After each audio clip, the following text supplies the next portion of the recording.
মাননীয় স্পিকার, আজকের এই মহান সংসদে দাঁড়িয়ে আমিও জানতে চাই ইলিয়াস আলী কোথায়।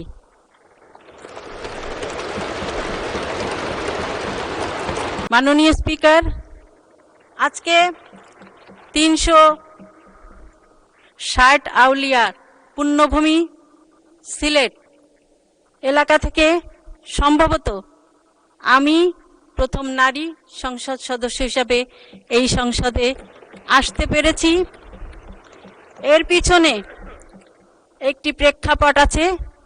সেই প্রেক্ষাপট হলো আমার স্বামী এম ইলিয়াস আলী সিলেট 2 আসনের সংসদ সদস্য ছিলেন।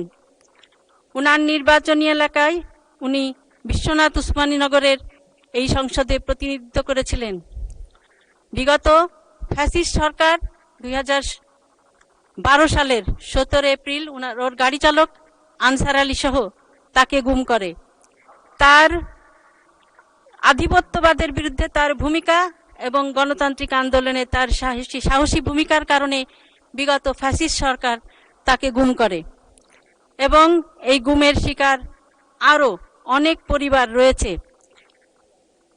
মাননীয় স্পিকার, আমার নির্বাচনী এলাকার সকল জনগণ এবং বাংলাদেশের যখন যেখানে গিয়েছি সকলের একটি প্রশ্ন ছিল আমার কাছে, ইলিয়াস আলী কোথায়?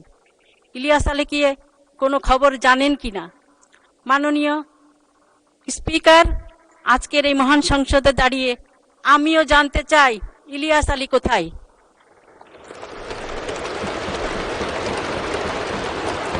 আমার মতো আরো গুম হওয়া দিনার, জুনেদ, আনসার আলী এবং সুমন, পারভেজ সহ আরো যারা গুম হয়েছেন তাদের পরিবারের সদস্যরাও জানতে চায় তাদের সন্তান কোথায়। আমরা ফ্যাসিবাদ মুক্ত হয়েছি 1 বছরেরও বেশি সময়, প্রায় 1.5 বছরের কাছাকাছি। আমরা এখনো জানি না আমাদের স্বজন কোথায়। আমরা বিভিন্নভাবে বিভিন্ন জায়গায় তাদেরকে নিয়ে কথা বলেছি, কিন্তু আমরা এখনো জানি না যে তাদের অবস্থান কি, তাদের পরিণতি কি। আমি মাননীয় স্পিকার আপনার মাধ্যমে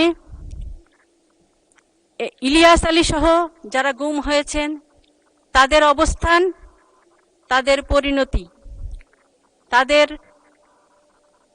গুমের সাথে যারা জড়িত তাদের বিচার এবং যে গুম পরিবার রয়েছে সেই সকল পরিবারের সদস্যদের আর্থিক জটিলতা নিরসন এবং গুমের সাথে যারা জড়িত তাদের বিচার এবং এই গুমের যারা পরিবার আছেন, গুম ব্যক্তির পরিবার, সেই পরিবারদের আর্থিক জটিলতা নিরসন করে তাদের পুনর্বাসনের জন্য জোর দাবি জানাচ্ছি।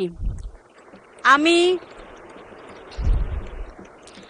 মাননীয় প্রধানমন্ত্রী এবং মাননীয় স্বরাষ্ট্রমন্ত্রী, মাননীয় আইনমন্ত্রীর কাছে দাবি জানাচ্ছি যে তাদের বিচার প্রক্রিয়া এবং এই যে আমরা যদিও সকলেই বিশ্বাস করি যে জুলাই আন্দোলন শুধুমাত্র 1 মাসের আন্দোলন ছিল না, সেটি বিগত 17 বছরের একটি আন্দোলন ছিল। সেই 17 বছরের যারা গুম হয়েছে, খুন হয়েছে, তাদেরকেও জুলাই যোদ্ধা হিসেবে স্বীকৃতি দেওয়ার দাবি জানাচ্ছি মাননীয় স্পিকার। ধন্যবাদ। আরো 1 মিনিট সময় বৃদ্ধি করা হলো। ধন্যবাদ। 1 মিনিট। মাননীয় স্পিকার, আমি মহামান্য রাষ্ট্রপতিকে ধন্যবাদ জানাচ্ছি এই অর্থে যে উনি বিগত 17 বছরের ফ্যাসিস্টের ভূমিকা তুলে ধরেছেন এবং এই খুন নিয়ে উনি সঠিক চিত্র তুলে ধরেছেন এবং বিএনপির যে নির্বাচনী ইস্তেহার, সেই ইস্তেহার বাস্তবায়নের জন্য উনি ওনার সুস্পষ্ট পরিকল্পনা তুলে ধরেছেন। সে কারণে আমি মহামান্য রাষ্ট্রপতিকে ধন্যবাদ জানাচ্ছি মাননীয় স্পিকার। মাননীয় স্পিকার, আমি বিশ্বাস করি যে মাননীয় প্রধানমন্ত্রী জনাব তারেক রহমানের নেতৃত্বে আমাদের সকলের প্রচেষ্টায় ইনশাআল্লাহ এদেশ থেকে গুম খুন নির্মূল হবে এবং একটি বৈষম্যহীন সমৃদ্ধ উন্নত বাংলাদেশ গঠিত হবে। ধন্যবাদ মাননীয় স্পিকার। ধন্যবাদ।